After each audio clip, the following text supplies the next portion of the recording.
एक समय की बात है, न्यूयॉर्क के चमचमाते आसमान के नीचे टोनी स्टार्क, वो जीनियस अरबपति और बख्तरबंद अवेंजर जिसे दुनिया आयरन मैन के नाम से जानती थी, अपने नए सूट को अपग्रेड करने में व्यस्त था।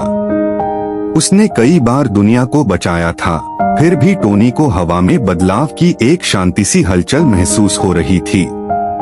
वह सोच रहा था कि क्या अब समय आ गया है कि वह खुद से आगे देखे, किसी ऐसे व्यक्ति को खोजे जो इस विरासत को आगे बढ़ा सके, एक ऐसी दुनिया में जो हर दिन तेजी से बदल रही थी। कई मील दूर एक साधारण से गैराज में 16 वर्षीय माया फर्नांडीज कुछ असाधारण पर कड़ी मेहनत कर रही थी। तारों, स्क्रीन और ब्लूप्रिंट से घिरी हुई, उसने चुपचाप अपना खुद का मिनिएचर आर्क रिएक्टर डिजाइन कर लिया था और एक सूट ऑफ आर्मर बनाना शुरू कर दिया था। माया हमेशा से आयरन मैन की प्रशंसक थी, लेकिन वह कभी भी उसकी नकल नहीं बनना चाहती थी। वह कुछ नया, कुछ बेहतर और पूरी तरह से अपना बनाना चाहती थी।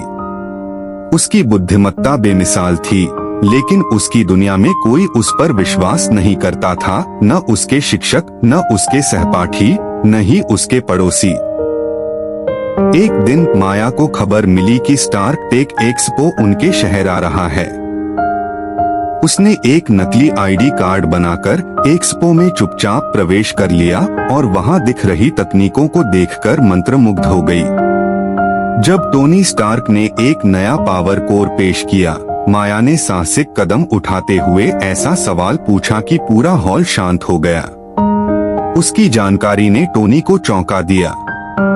उत्सुक होकर उसने माया को बैकस्टेज बुलाया, जहां माया की स्केचबुक और डिजाइन देखकर वह दंग रह गया। कुछ तो ऐसे थे जो टोनी के खुद के डिजाइनों से भी बेहतर थे।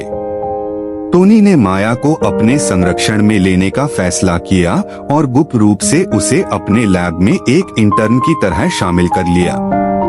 जबकि दुनिया यही समझती रही कि वह बस एक सहायक है, माया अपना खुद का सूट बना रही थी।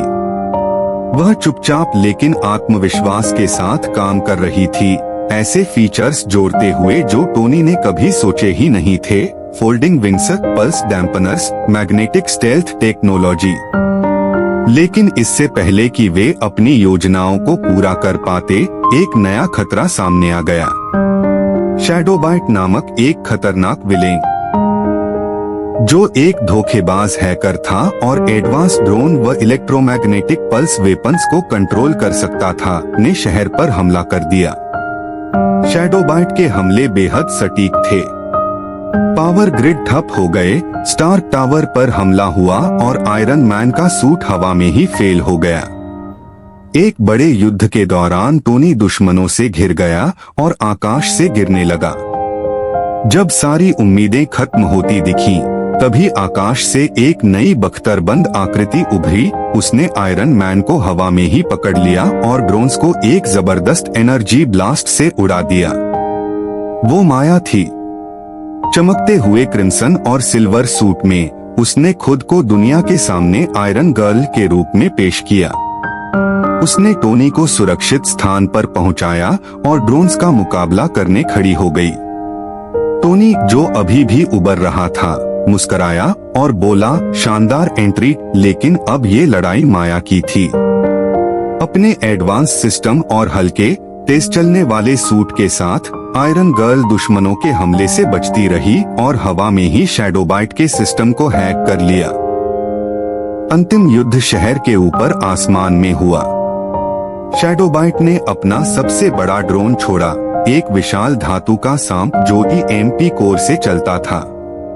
माया सीधे तूफान के बीच में उड़ गई, एक डिकॉय से AI को चकमा दिया और खुद के बनाए गए एक विशेष मूव से कोर को ओवरलोड कर दिया।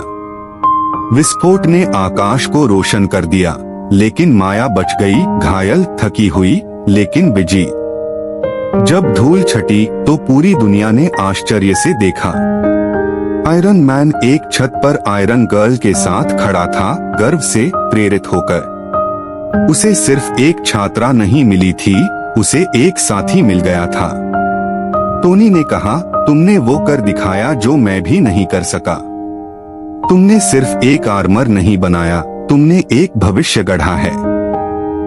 उस दिन के बाद से आयरन गर्ल दुनिया भर के युवाओं के लिए आशा की प्रतीक बन गई।